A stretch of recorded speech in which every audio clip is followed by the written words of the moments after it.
Hey guys, Editor Crab here. I just want to let you know that yes, the audio for this video is broken. It's very hard to hear me over the sounds of the games, but it did record incorrectly. But I figured that you all would still want to see the ending of the game, so just bear with it. I mean, what I say isn't really that important anyways. So yeah, enjoy! Hello everybody, I know it's been a couple weeks and I apologize for that. Things got really busy in life, and I just didn't have time to record or edit anything, so I just haven't been uploading anything. But I have spent basically my entire weekend recording stuff, so hopefully I can have a semi-consistent updating schedule for the next couple of weeks. But today we're going to continue playing What Remains of Edith Finch, and I just realized I should probably put my headphones on. Okay, now I have my headphones on. As I was saying, welcome back to What Remains of Edith Finch. I have a feeling today that we might finish the game, but I'm not sure. There's still like 5 people, so we'll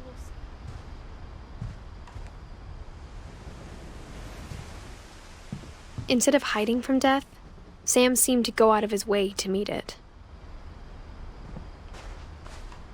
Taxidermy cat.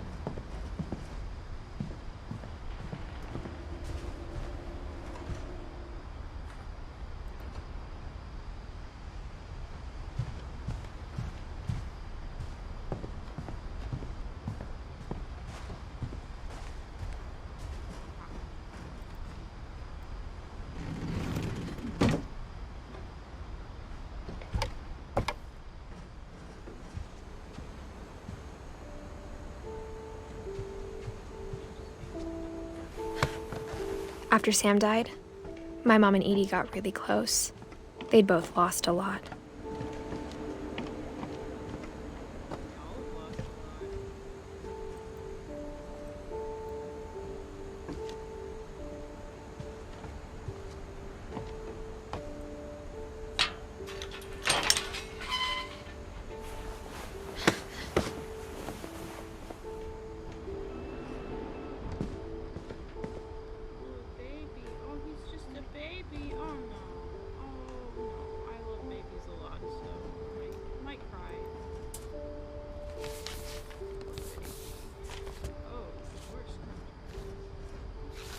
Dear Kay, do you remember the way Gregory used to laugh when he thought he was alone? Like something funny was happening, but only he could see it. I don't want to play a baby who died. I think he saw things the rest of us don't.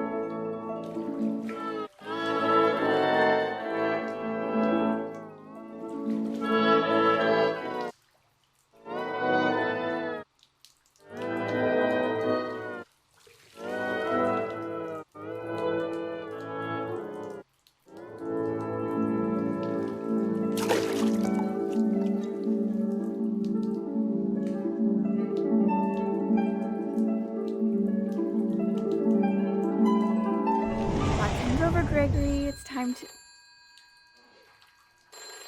Hold on, sweetie.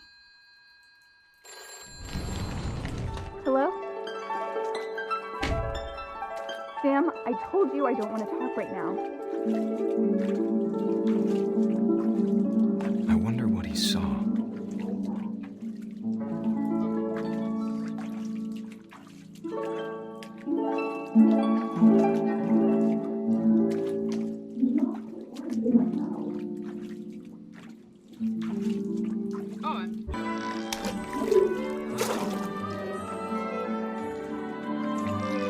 Whatever it was, he saw.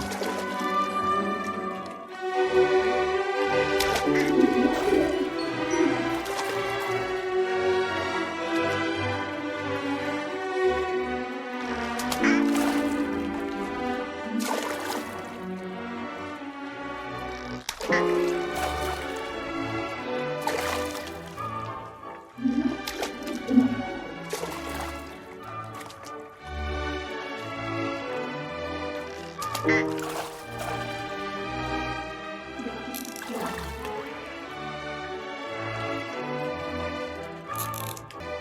sure made him happy.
sounds.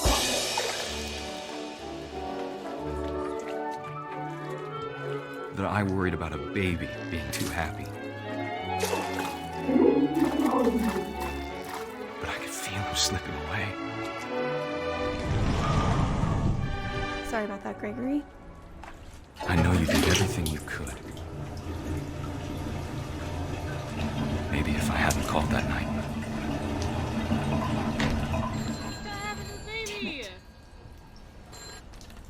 Hold on, I don't want Gregory to hear this. Get the baby out of this phone.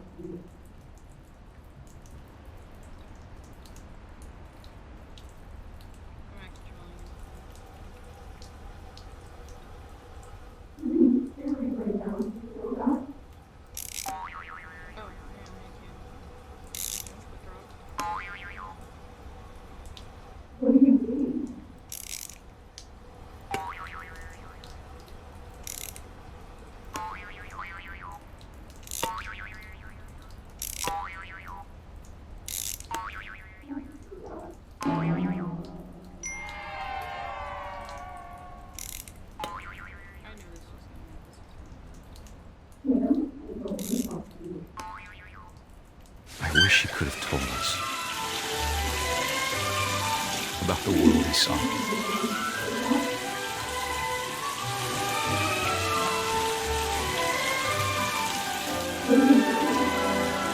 There's so much I don't understand about Gregory, about everything.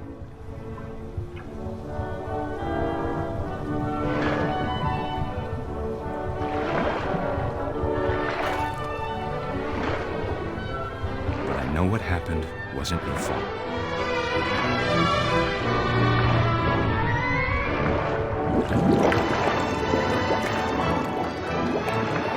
I'm sure he's happy.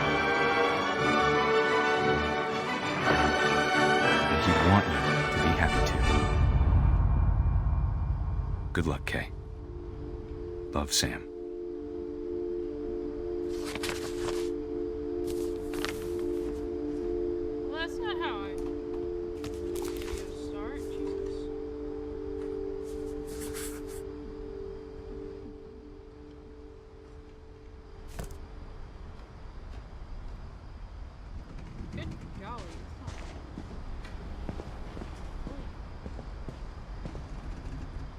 Sad, dude. There's like I can't imagine my mom ever writing poetry, and yet. A poem for Gus, who always said the wedding was a bad idea. Our father never hit us kids, at least not very hard, before the day my brother said with teenage disregard that he'd be dead before he'd see a wedding in our yard.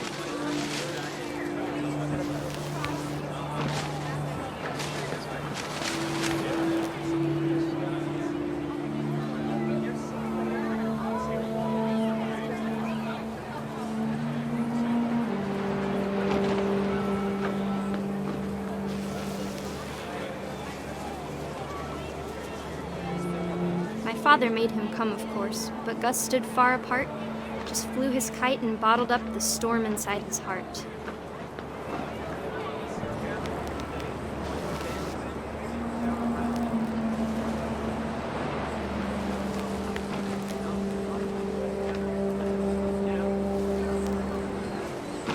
I tried to talk him out of it, but though he'd never met her, "We don't need a stepmom," were the words that I now pronounce you husband and wife. You may kiss the bride.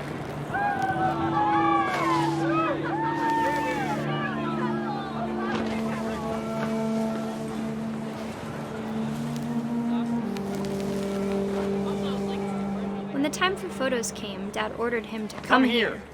But Gus declined, and as a sign held up his middle finger.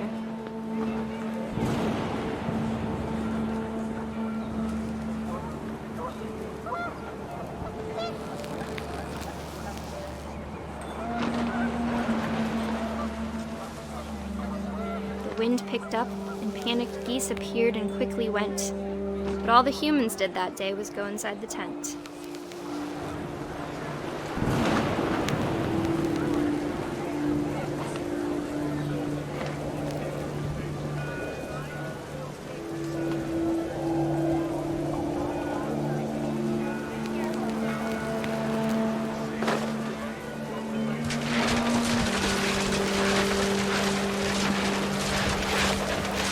came down in buckets then, but no one seemed afraid that nature might destroy the tent our dad had crudely made.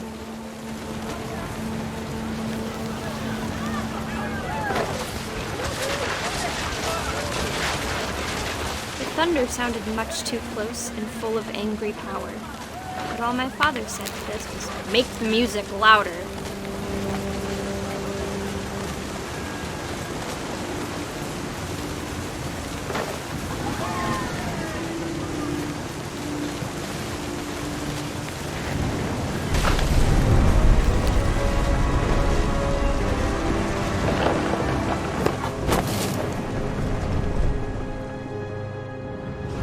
I wish that I could truly say I thought about you on that day. Out there on the beach alone, just you, the wind, the sea, and foam. But I didn't, until we found you. Jeez. Well, is it this depressing? My heavens. My good. She never talked about him, but Mom told me once if I was a boy, they were going to name me Gus.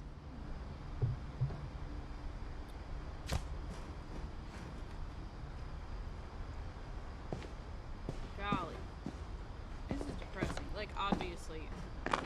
It's like My mom moved up to the loft after her brothers died. died, like, At the too time, much it was as far Minecraft. away as she could get.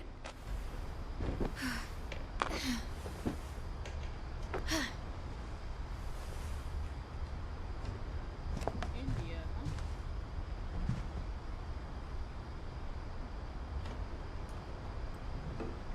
My mom moved to India a week after graduation and got a job teaching English. She spent a summer building houses in Calcutta, where she met my dad, Sanjay. Louis was born a year later.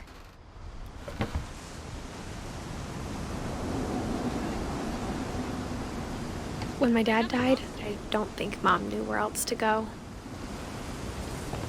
I'm sure Edie was happy to have her back and to see kids in the house again.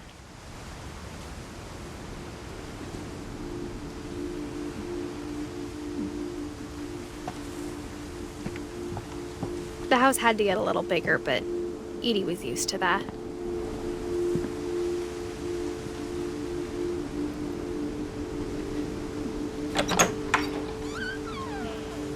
And for a while, things were good. Almost normal.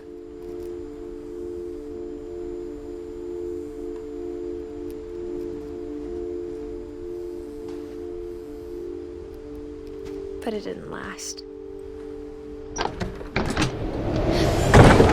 The beginning of the end was Milton's 10th birthday, when Edie gave him a castle.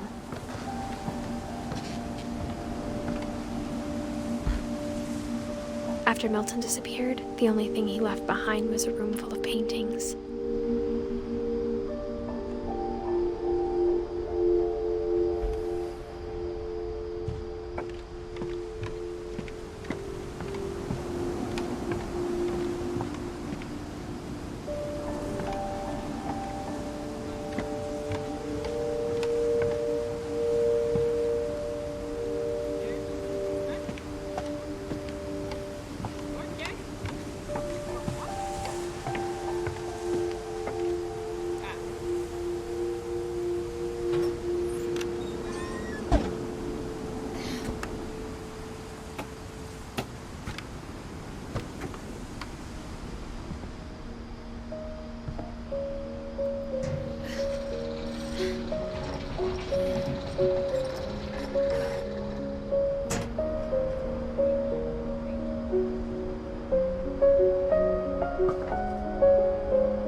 Milton Finch in The Magic Paintbrush.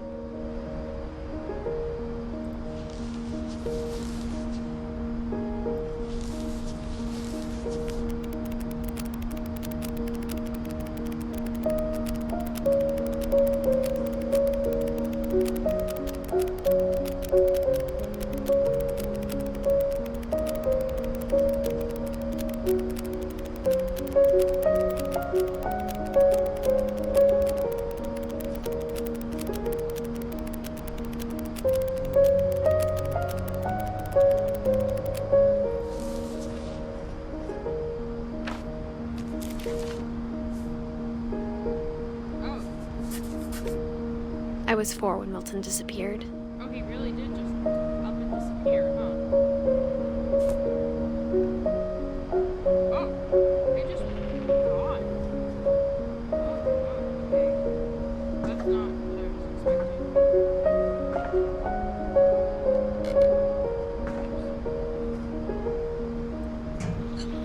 expecting. Mom spent months searching for my brother.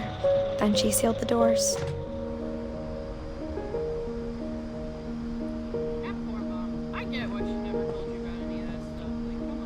Whatever Milton had found in the house, Mom didn't want it getting out. I think your mom's actually understandable. At first I was like, oh, it can't be that bad. But then, like, you get to, like, babies drowning. It's that bad. I get it. I don't get it. Mom definitely blamed Edie, but I think Louis blamed himself. Why? After he graduated, he just spent more and more time in his room. Until Mom got him a job at the cannery.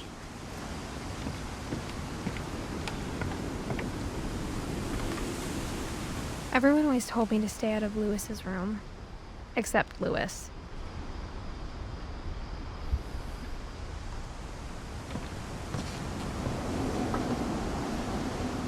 She wrote.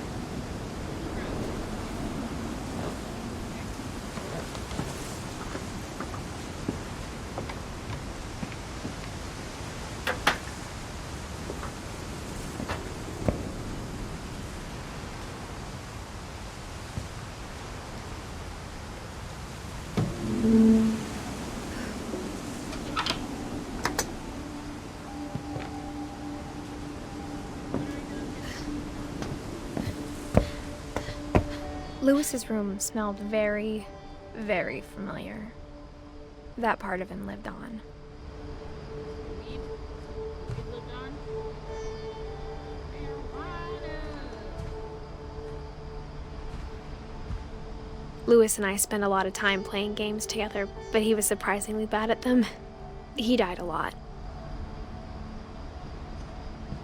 Well, don't speak too soon.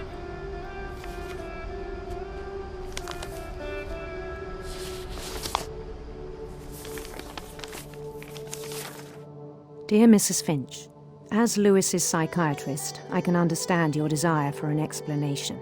As I see it, the trouble began in January, shortly after we convinced your son to seek treatment for substance abuse. Newly sober, I believe Lewis first noticed the monotony of his daily life.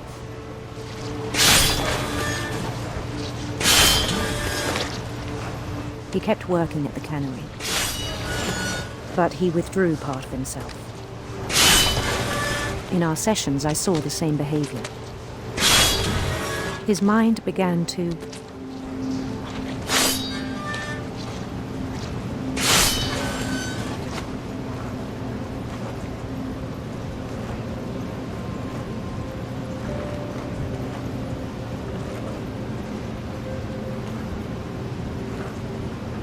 wander.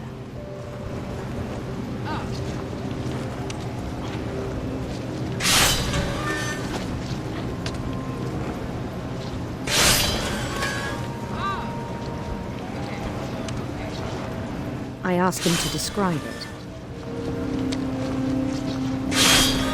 He said he started small, imagining a labyrinth. He'd feel his way about. Then something moved. Bats. And toads.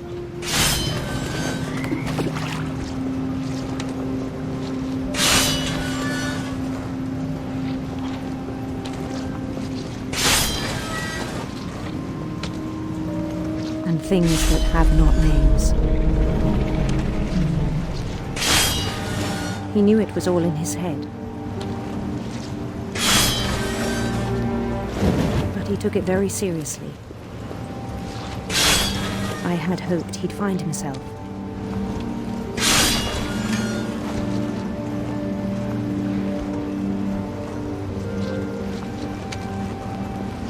But he found something more.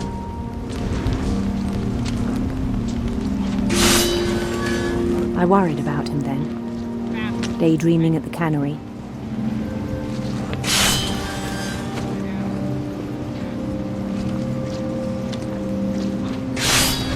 I spoke with his boss, but he said Lewis had become a model employee. Methodical, tireless, focused.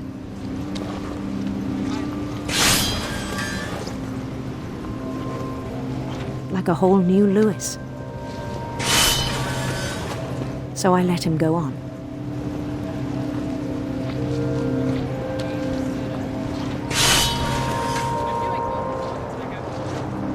I even encouraged him. It seemed very promising at first. He told me he'd made a new friend.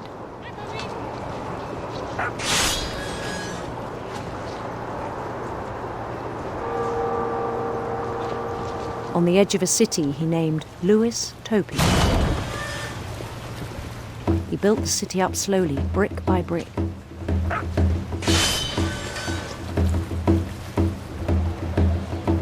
Then he made musicians.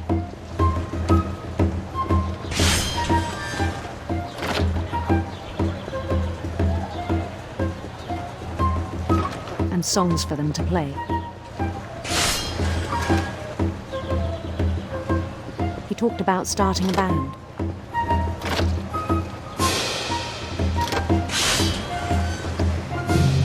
And he was always humming something. Every day his imagination grew stronger.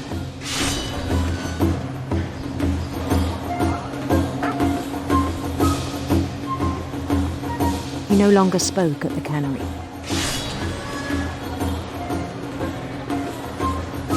But his chopping was as reliable as ever. Then one day it struck him that all the cheering crowds, even the stones under his feet, were all in his imagination, so he could do whatever he wished.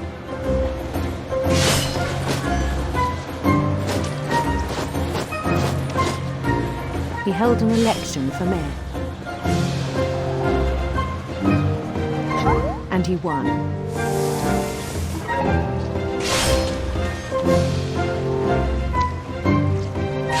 They begged him to stay, but his mind was already wandering.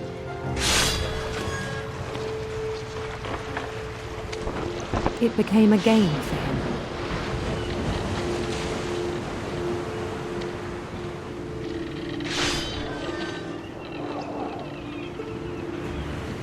He'd conquer a city, then immediately push on.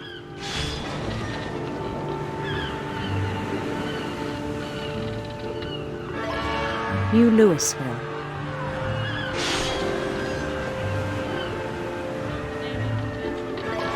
St. Louis. He started drifting away from our reality.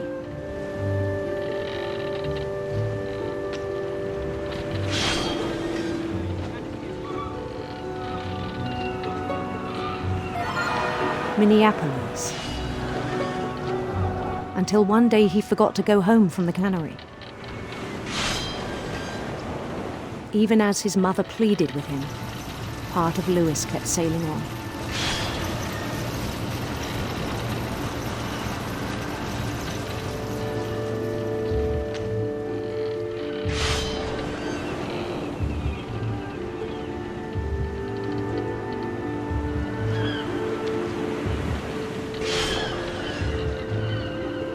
In Lewisburg, he heard rumors of a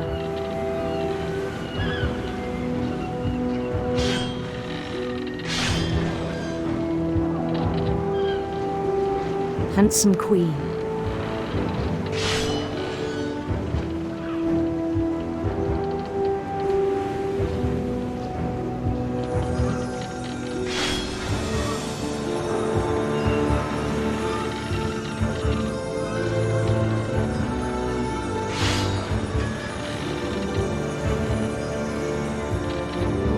The queen was on her own quest for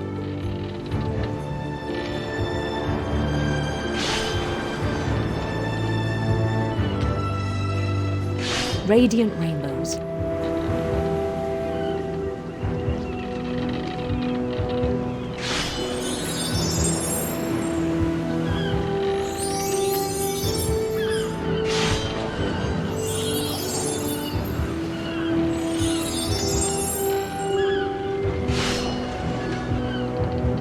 He followed the sound of her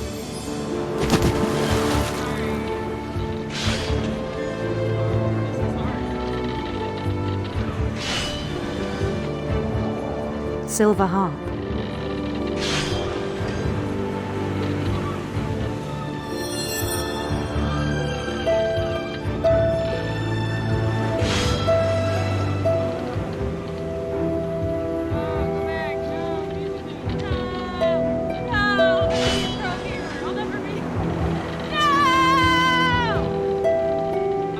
His chase led him to a golden palace east of the sun and west of the moon.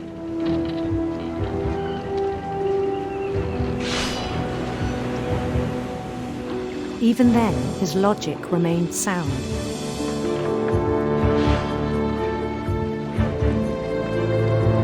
He knew the world was all in his imagination.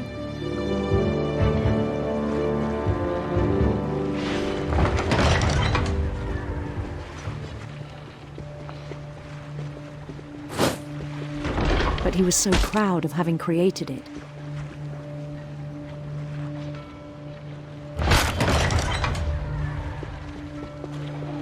In his own eyes, he'd become something greater than a king.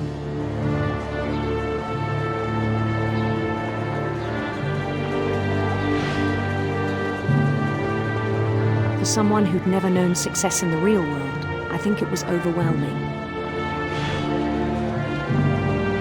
And then it struck him that the real Lewis was not the one chopping salmon, but the one climbing the steps of a golden palace.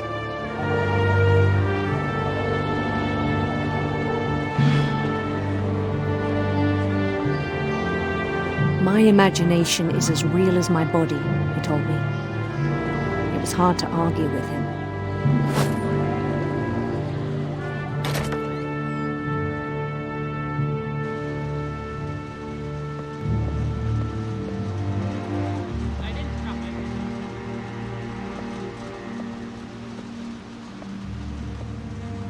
He began to forget the world we know.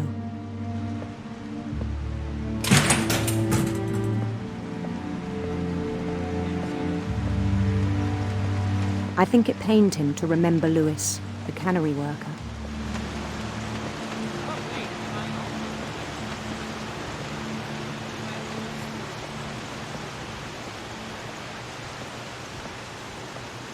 He began to despise the man with a royal contempt.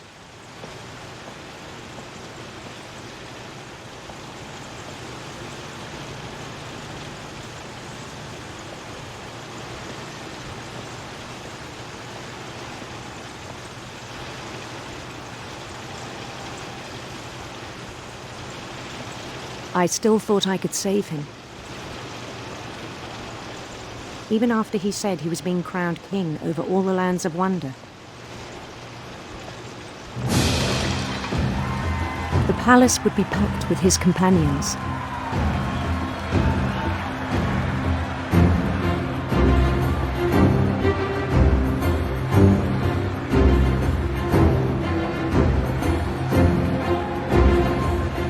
Including the wise Calico who'd insisted on advising him.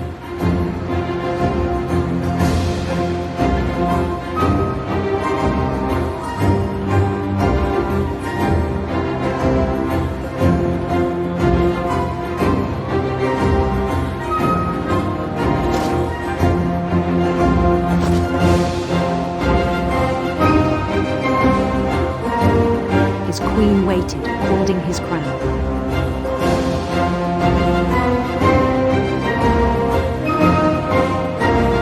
There was only one thing left to do.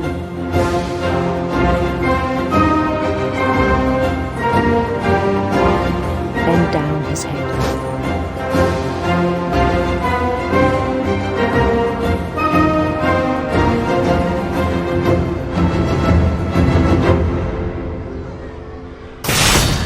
And the rest I think you know. Mrs. Finch, your son was a kind man who will be missed by all of us who knew him.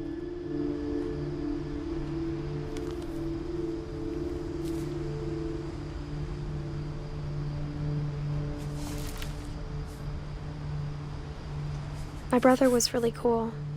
I wish you could have met him.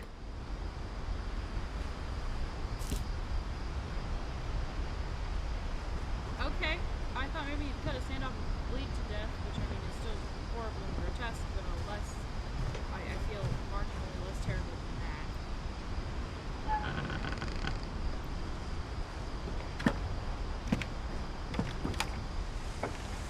that. On the way back from Lewis's funeral, my mom told me to start packing. She waited until the day before we left to tell Edie. I'm not sure if she wanted to make it easier or harder.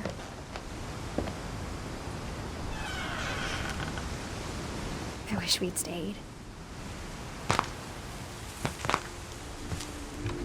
But I understand why we left.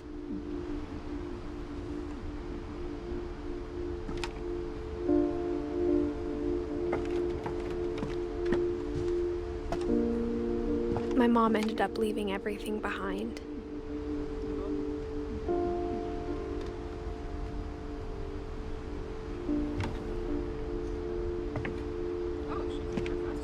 What happened that night had been coming for a long time. Maybe it should have come sooner.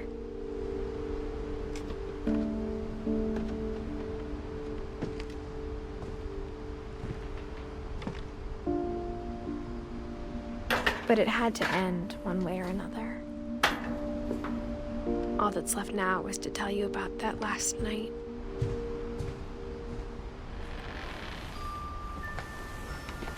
I was a baby. I was iPad baby.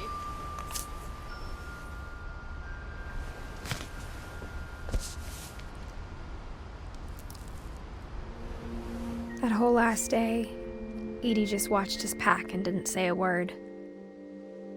Until supper, when she raised her glass and said, "To our final night together, and all our final nights apart." Grandma, you know what I said about alcohol. Some of your medications are very Edith, specific. I left a present for you in the hallway. Why don't you go open it? The grown-ups have to argue now. I'm sorry, you're right. We're all leaving tomorrow. Let's just enjoy our last... I'm not leaving. Edith, you're excused. I mean, come on.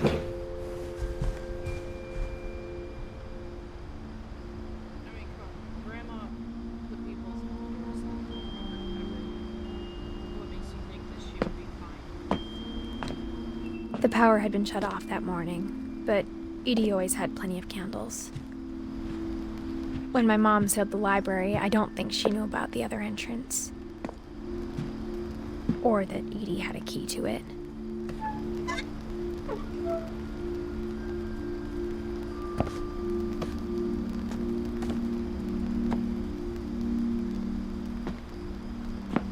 That thing you're afraid of isn't going to end when you leave the house.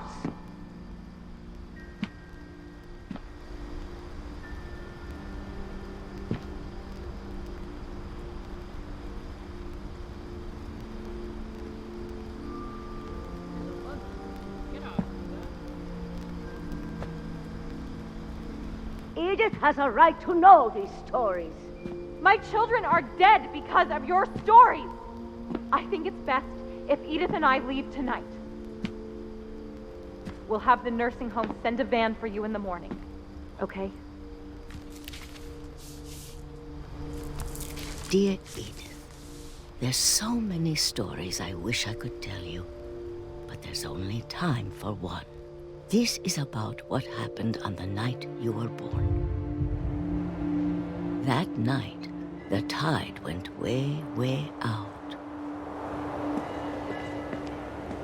It was the first and last time I ever saw the old house aground. There'd been an earthquake out in the middle of the ocean. They called it the lowest tide in 1,000 years. God, it smelled awful. You know, I've seen that house every day of my life. But I never thought I'd go back to it. When the fog rolled in, I lost my way.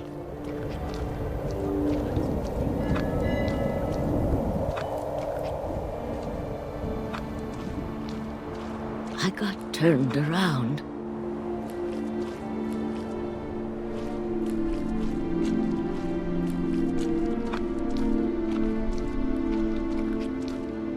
I started seeing things.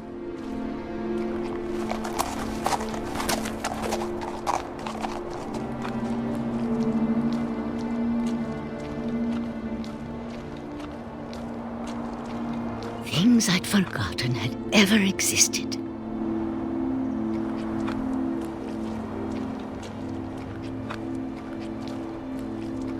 But when I saw them, they felt like old friends. That night, a lot of things came back to me. Or maybe I came back to them.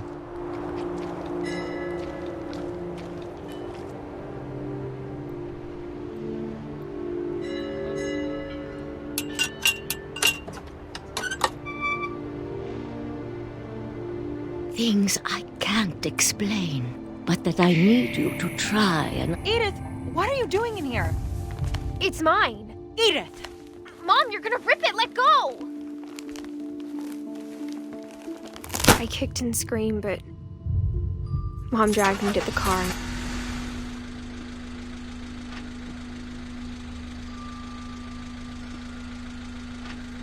I never saw Great-Grandma Edie again.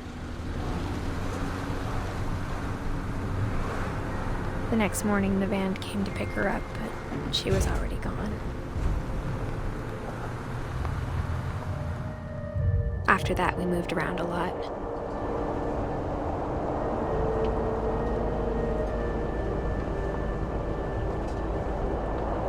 We both tried to make the best of it.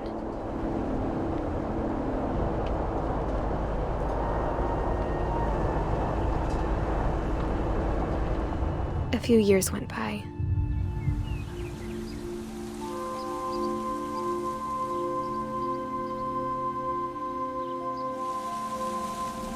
My mom didn't like to talk about it, but she started getting sick a lot. The rest happened pretty quickly.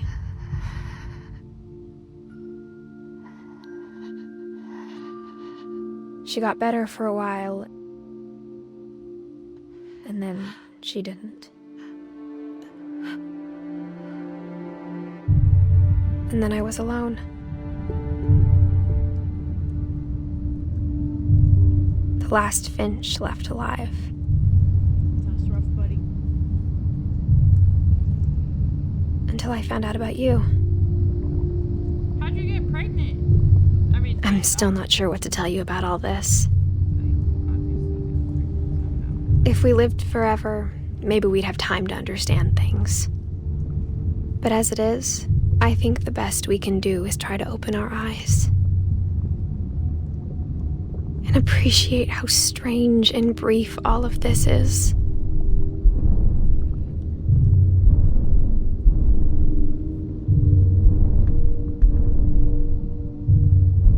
This journal was supposed to be for you. But now I hope you'll never see it. I just want to meet you and tell you all these stories myself. But I guess if you're reading this now, things didn't work out that way.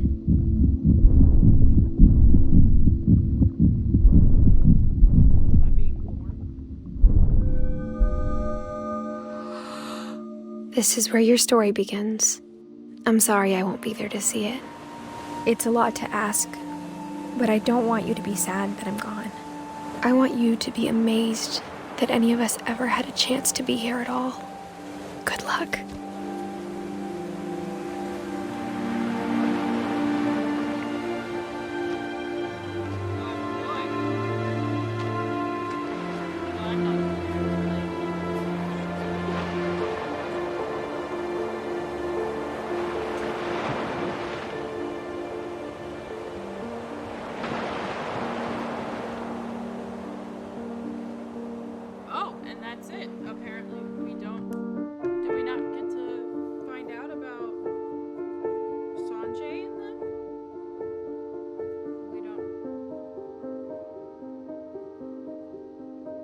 guess we also don't get to find out what really happened.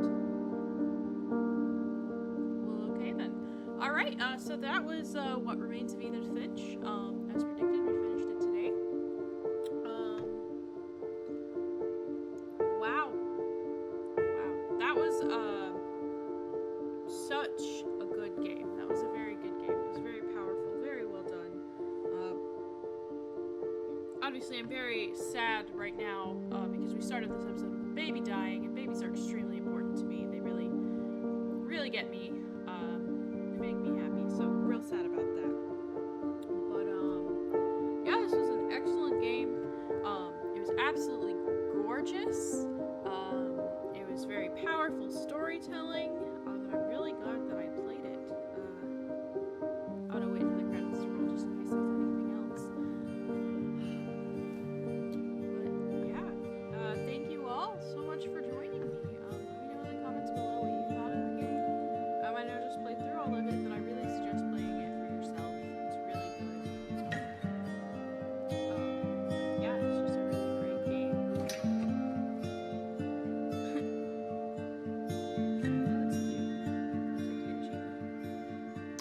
So yeah.